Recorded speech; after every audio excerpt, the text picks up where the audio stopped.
नमस्कार मित्रमैत्रिणींनो. आयुष्यात संघर्ष हा कोणाला चुकलेला नाही. गरज आहे ती मर्यादा बाळगून आलेल्या संकटांना तोंड देण्याची आणि आपल्यातील रावणाला आजच नष्ट करण्याची. क्षितिजापाशी झुकतं ते आकाश, आसवांनी जोडलं जातं ते प्रेम, क्षणोक्षणी रंग बदलतं ते जीवन असतं आणि सुखदुःखाची देवाणघेवाण जिथे असते तेच मनापासून जुळलेलं नातं असतं.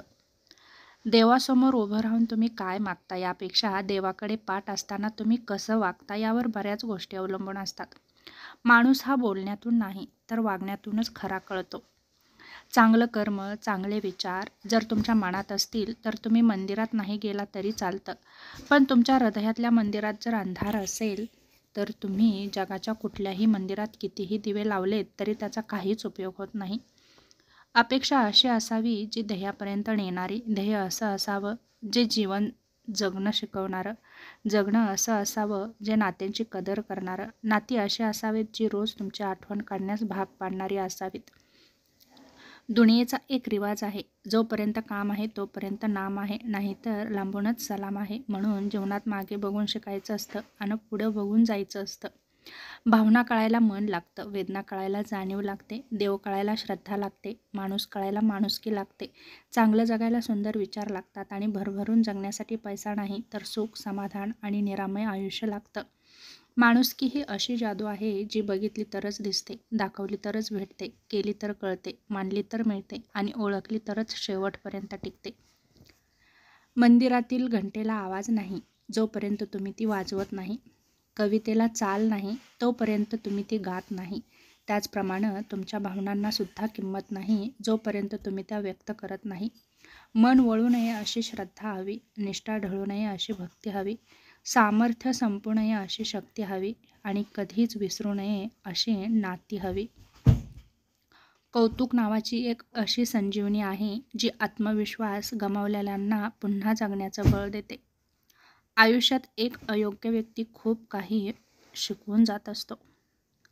जीवनातील सर्वात मोठं अंतर म्हणजे एका मनापासून दुसऱ्या मनापर्यंत पोहोचणं आणि यालाच सर्वात जास्त वेळ लागतो. लोकांमध्ये चांगुलपणा आणि वाईटपणा दोन्ही असतात.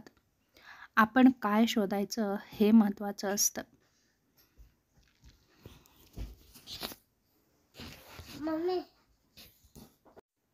जीवनातील सर्वात मोठं अंतर म्हणजे एका मनापासून दुसऱ्या मनापर्यंत पोहोचणं आणि यालाच सर्वात जास्त वेळ लागतो.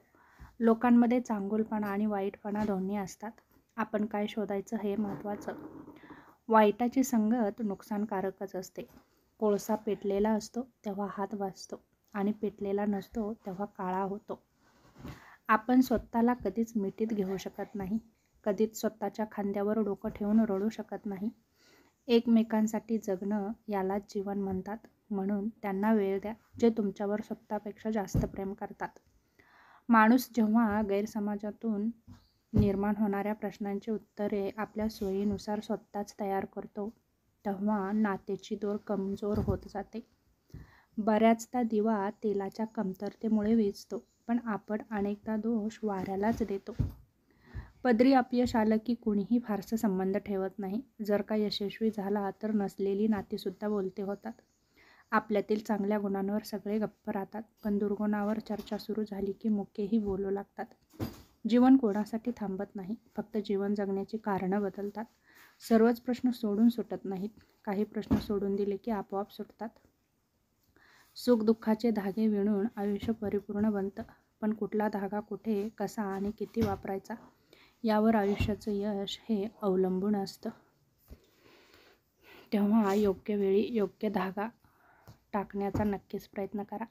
ज्यावेळी आपण इतरांमध्ये चांगलं पाहण्याचा प्रयत्न करतो त्यावेळी नकळत आपल्यामध्येही चांगलं पाहण्याची सुरुवात असते. प्रतिष्ठित व्यक्तीपेक्षा चारित्र्यसंपन्न व्यक्ती हा कधीही सरसच ठरतो, कारण चारित्र्य हे मूलभूत संस्काराने उपजत मिळालेलं असतं, तर प्रतिष्ठा ही इतरांनी त्यांच्या गरजेपोटी बहाल केलेली असते. सुंदर दिसणं आणि पैसा असणं ह्या दोन गोष्टी मनुष्याला खूप गर्विष्ठ बनवतात.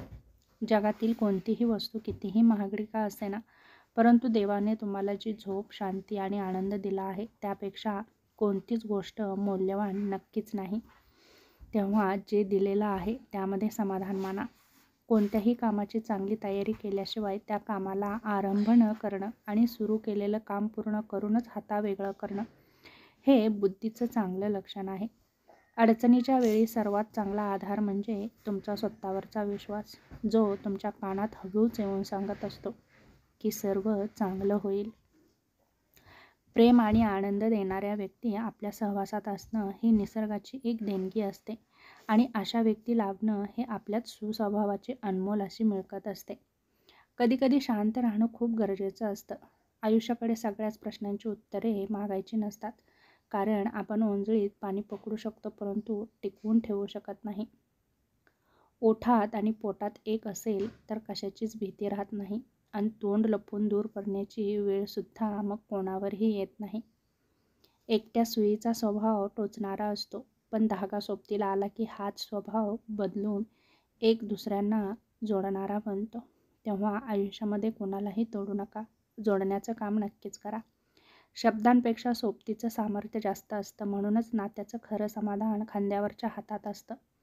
नाती अशी करा जी दिसली नाही तरी चालेल, पण जाणवली पाहिजेत. आणि या नात्यांना जिवंत ठेवण्यासाठी नात्यांमध्ये संवाद हा महत्त्वाचा आहे. तेव्हा नाती जपताना संवाद ठेवा. मातीत पडलेली साखर मुंगी खाऊ शकते, हत्तीचं हे सामर्थ्य नसतं. म्हणून लहान लोकांना कधी लहान समजण्याची चूक करू नका. कधी अहंकारामुळे आपली मान उंचवू नका, कारण जिंकणारे सुद्धा सुवर्णपदक मान वाकवूनच घेतात. जोपर्यंत मनाला आशेचे पंख आहेत, हृदयामध्ये ध्येयाचं वादळ, अंतःकरणात जिद्द आहे, भावनांना फुलांचे गंध आहेत, डोळ्यासमोर खुला आकाश आहे, तोपर्यंत येणारा क्षण हा आपलाच आहे, हे मात्र विसरू नका. सुरुवात करण्यासाठी महान असणं गरजेचं नाही, पण महान होण्यासाठी सुरुवात करावी लागते. जागे व्हा आणि उत्कटतेने नवीन दिवसाची सुरुवात करा. आयुष्यात 2 व्यक्तीची काळजी घ्या. पहिली म्हणजे तुम्ही जिंकण्यासाठी आयुष्यभर हरत आलेले तुमचे बाबा आणि दुसरी व्यक्ती म्हणजे तुमच्या हरण्याला जिंकणं मानत आलेली तुमची आई. या दोघांसाठी तुम्ही नक्कीच यशस्वी व्हा. आयुष्याचे क्षण म्हणजे पाणी आहे. पानांवरचं ठिपकं रित्या मनाची करून ओंजळ जमतील तितकी वेचायची. अपमानाच्या हेतूने केलेली तुलना आणि कारणांशिवाय झालेली अवहेलना आयुष्यात बरंच काही शिकवून जाते. क्षमतेपेक्षा जास्त धावलं की दम लागतो आणि क्षमतेपेक्षा जास्त धावायला पण दमच लागतो. ऋतू संपल्यावरही पडणाऱ्या या पावसामुळे एक गोष्ट लक्षात आली की गरज संपली की त्या गोष्टीचं ओझं वाटू लागतं. परिस्थितीशी जुळवून घेण्याची मानसिकता असली की आयुष्यात प्रवास सुरळीत होत जातो. शब्द मोफत असतात, पण त्यांच्या वापरावर अवलंबून असतं की त्याची किंमत मिळेल की किंमत मोजावी लागेल. तेव्हा शब्द जपून वापरा. जेव्हा तोंडातून शब्द जातो तेव्हा तो रिटर्न घेता येत नाही. एकदा दुखावलेला माणूस पुन्हा आनंदी होत नाही आणि ही सगळी जादू फक्त शब्दांची आहे. तेव्हा शब्द जपून वापरा आणि माणसं जोडत राहा.